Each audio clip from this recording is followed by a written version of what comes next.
Greetings and welcome. We are back in 303 in Junior English, and we now turn in your hymnals to 772, 773, and the great author W.H. Auden and his really famous poem, The Unknown Citizen.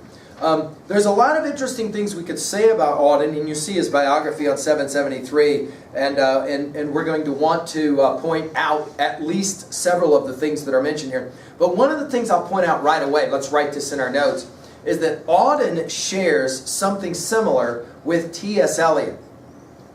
They are two of the only writers who will end up in both of your American literature anthology and next year as seniors, your British literature anthology. We will study, for example, T.S. Eliot's Love Song of Jalfred Prufrock in our junior year, and then in our senior year, we're going to look at his poem Hollow Man and a couple of other offerings as well. In the junior year, we study W.H. Auden's The Unknown Citizen, and in the senior year, we study a poem called Musée des Beaux-Arts. Okay? Now, how do you account for the fact that these two writers end up in both anthologies representing both American literature and British literature? And the answer is, of course, that they had dual citizenship. For part of their life, they're American. They actually are both born in America, and then they end up as well. I'm sorry, I say both of them are born in America. It's actually the flip-flop. T.S. Eliot was born in America. Auden was not born in America, but then came to live as an American. Let's read some biography information on 773. Although he was influenced by the modernist poets, Winston Hugh Auden, W.H. Auden, adopted only those aspects of modernism which he felt comfortable with, choosing to retain many elements of traditional poetry in his work. Throughout his career, he wrote with insight and technical virtuosity about people struggling to preserve their individuality in an increasingly conformist society. Auden was born in York, England in 1907, the third of three children. He attended Oxford University, where he made lifelong friendships with two fellow writers, Stephen Spender and Christopher Isherwood. At age 23, Auden published his first volume of poetry titled simply Poems. The book established Auden as the leading voice of a new generation of poets. In the same year, he developed a passion and interest in politics, speaking out against poverty in England and the rise of Nazism in Germany. A New Country, second heading. In 1939, just before the World War II, Auden moved from England to the United States, where he became a citizen. That move was coincident with his rediscovery of his Christian beliefs. His works, The Double Man, 1941, and for the time being 1944, depict religion as a way of coping with a disjointed modern society.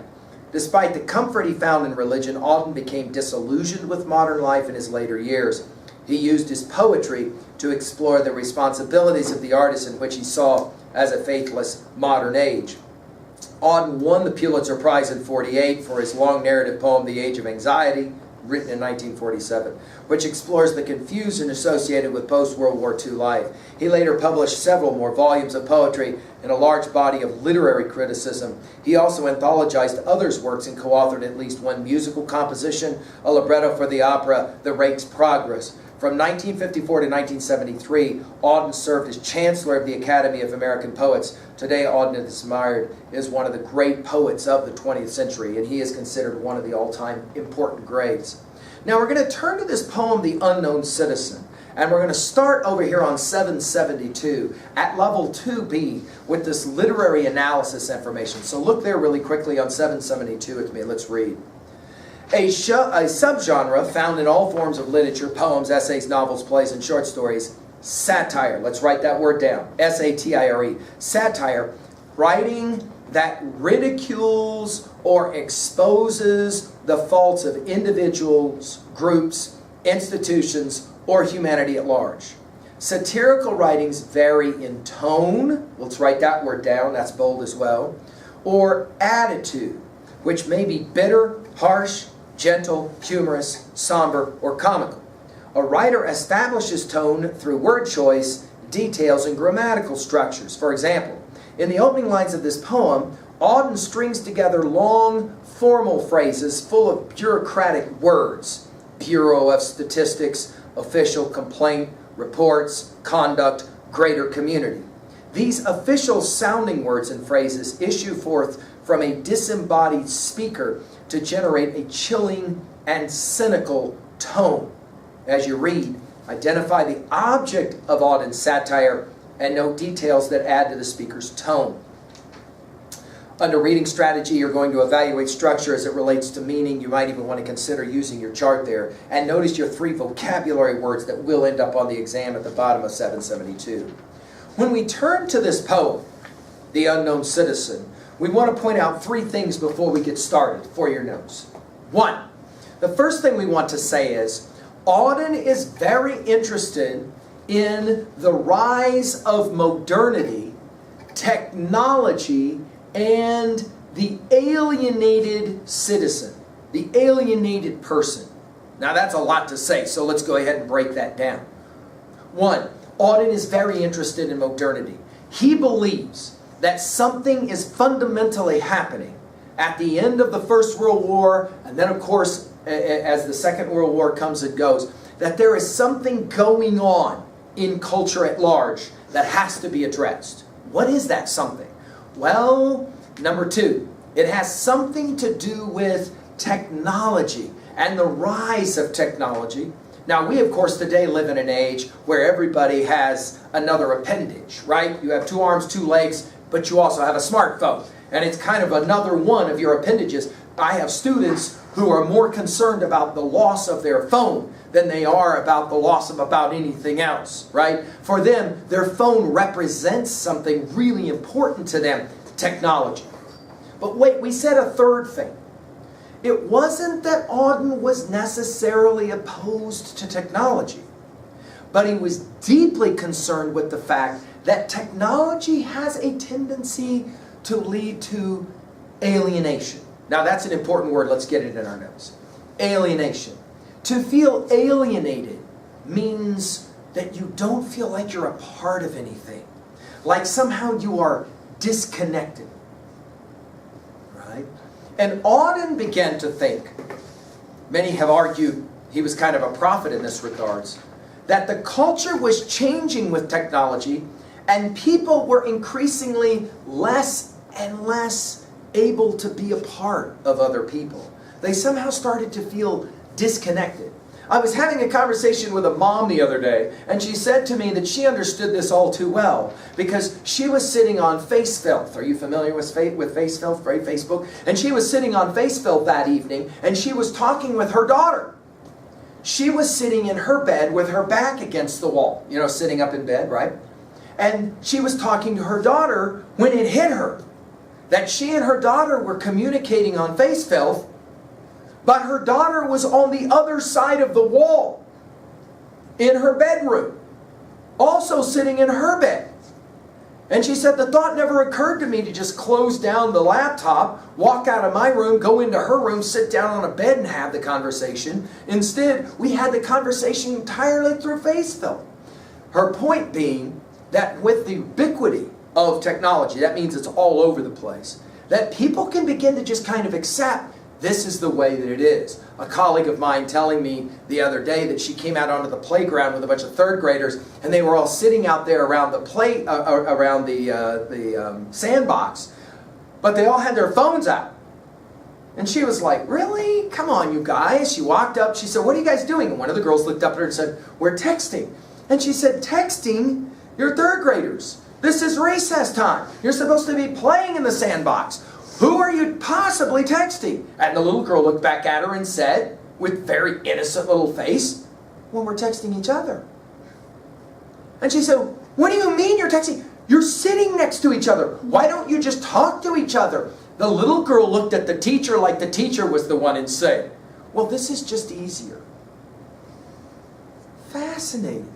Now, see, Auden would argue something is fundamentally wrong when you live in a culture where that level of disconnection can happen because of technologies.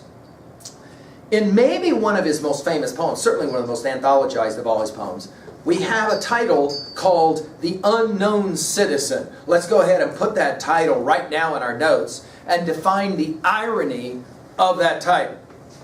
Irony, satire. Say one thing means something else. So right away, we're going to get some interesting observations from this poem. First of all, it is a citizen, but the citizen is unknown. Who is the citizen? Notice underneath, you will have the beginning of the poem in parentheses. To JS /07 /M /378. This marble monument is erected by the state. State capitalized. So we're not talking about the state of Wyoming, are we? We're talking about some government institution. Now, of course, this idea of being defined by your social security number, let's write this down. This becomes a huge thing in the 20th century. Now, when you go to college here in a few months, you'll recognize how much you use your social security number. That number identifies you for everything. You'll stand in long lines and you'll wait until you finally get to the front of the line, and the very first question will be, what's your student identity number, your social security number? You'll have it memorized within days of being at the university, and very quickly you'll begin to think, am I a college student or am I just a number? That idea of being just a number is in many ways born of this poem. This poem becomes really famous because it begins to resurrect the question, are we increasingly less human as we become more advanced and modern? It's a very interesting question. Let's begin with some background information. I'm on page 774. Auden wrote this poem 5 years after the passage of the Social Security Act of 1935, okay? Which sought to provide workers with pensions after retirement.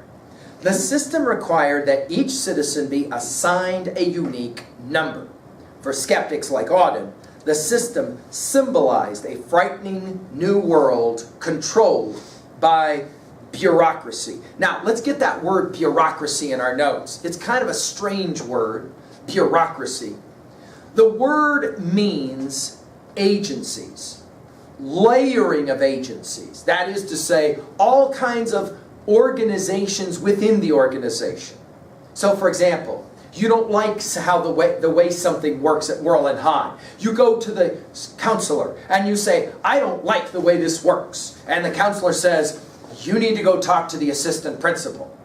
So you go down to the assistant principal and you say, I am not at all in favor of what's going on here. And the assistant principal says, what? You need to talk to the principal. So you do go talk to the principal. Now you're 3 people in and you're like, surely I'm going to get some help here. And the principal says to you, you need to go talk to the superintendent. Seriously? So you go talk to the superintendent. And the superintendent says, you need to talk to the head of the school board about this policy. And you're like, you can't tell me. I'm sorry, you need to speak with the school board president. So you go and you talk to the head of the school board, and the head of the school board says, I wish we could help you, but this is a policy that we are forced to enact because of things that are happening in Cheyenne in the legislature. They passed a law. So you're real motivated about this, so you get in your vehicle, you drive to Cheyenne. You go where in Cheyenne? That's a very good question. Where do you go to talk to the person who passed the law? Well, the law didn't get passed by that person.